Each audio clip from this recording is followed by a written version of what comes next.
Hi everyone, welcome back to my channel and welcome back to a new blog. আগের পার্টে তো তোমরা দেখে নিয়েছো যে মায়ের জন্মদিনের জন্য আমরা কিছু কেনাকাটা করতে গিয়েছিলাম। ফিরে এসে চিকেন রান্না করার পর আমরা খাওয়া দাওয়া করে চলে গিয়েছিলাম স্নান করতে। স্নান করে ঠাকুর পুজো সেরে সোজা চলে এসেছিলাম রান্নাঘরে। আমাদের অনেক দিনেরই ইচ্ছে ছিল মাকে আমাদের নিজের হাতে পায়েস রান্না করে জন্মদিনে দেবো। তো সেই জন্য শুরু করে দিয়েছি আমরা পায়েস বানানো। আর এটা ছিল আমাদের প্রথমবার পায়েস বানানো। তো এতক্ষণ ধরে রান্নাঘরে থাকার কারণে মা তো চলে গেছে দেখতে যে আমরা কি করছি। দেন পায়েস তো আমাদের রান্না হয়ে গিয়েছিল। তারপরে আমরা যে কেকটা মায়ের জন্য নিয়ে এসেছিলাম সেই কেকটা ফ্রিজ থেকে বার করে মাকে দেখালাম আর হ্যাপি বার্থডে উইশটাও করে দিলাম। মায়ের তো কেকটা ভীষণ পছন্দ। এদিকে পায়েসও রেডি, তাই মাকে বললাম চট করে তুমিও রেডি হয়ে নাও, কারণ এবার তুমি কেকটা কাটবে। ততক্ষণে আমিও গিয়ে তাড়াতাড়ি রেডি হয়ে নিলাম। এদিকে আমার দিদিও রেডি হয়ে গিয়েছিল। দুজন মিলে তাড়াতাড়ি গিয়ে কেক পায়েস সব কিছু টেবিলে সাজিয়ে দিয়েছিলাম।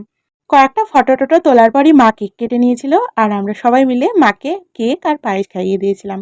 এই প্রথমবার মায়ের বার্থডে সেলিব্রেট হলো। আর আমার তো মায়ের এই স্পেশাল দিনটাকে স্পেশাল করে তুলে আরও বেশি আনন্দ লাগছিল।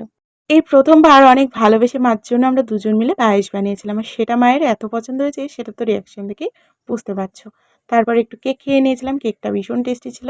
রাতের খাওয়া দাওয়া সেরেছিলাম ভাত চিকেন পায়েস আর মিষ্টি দিয়ে। আর সত্যিই আজকের পায়েসটা ভীষণ টেস্টি হয়েছিল। অনেকদিন আগে থেকেই একটা ইচ্ছে ছিল, সেটা হচ্ছে মা বাবার অ্যানিভার্সারিটা আমি আর দিদি একটু ছোট্ট করে সেলিব্রেট করব। তবে সত্যি বলতে ভাগ্যের কথা কেউ বলতে পারে না। দেখো আমার জীবনে সেই সুযোগ বা সময়টা আসেইনি। তাতে মনে একটু দুঃখ আছে ঠিকই, তবে আজকে মার জন্য ছোট্ট করে একটু করেছি, তবে সেটাতে অনেক শান্তি লাগছে। 2 বছর পার হয়ে গেল আমার বাবার চলে যাওয়া। সেটা হয়তো তোমরা অনেকে জানো, অনেকে জানো না। তবে এই 2 বছর কোনো রকম ঝড় আমার মা আমাদের ওপর দিয়ে বইতে দেয়নি। এই মানুষটা আমাদেরকে আগলে রেখেছে, আমাদের জন্য কত কি না করে।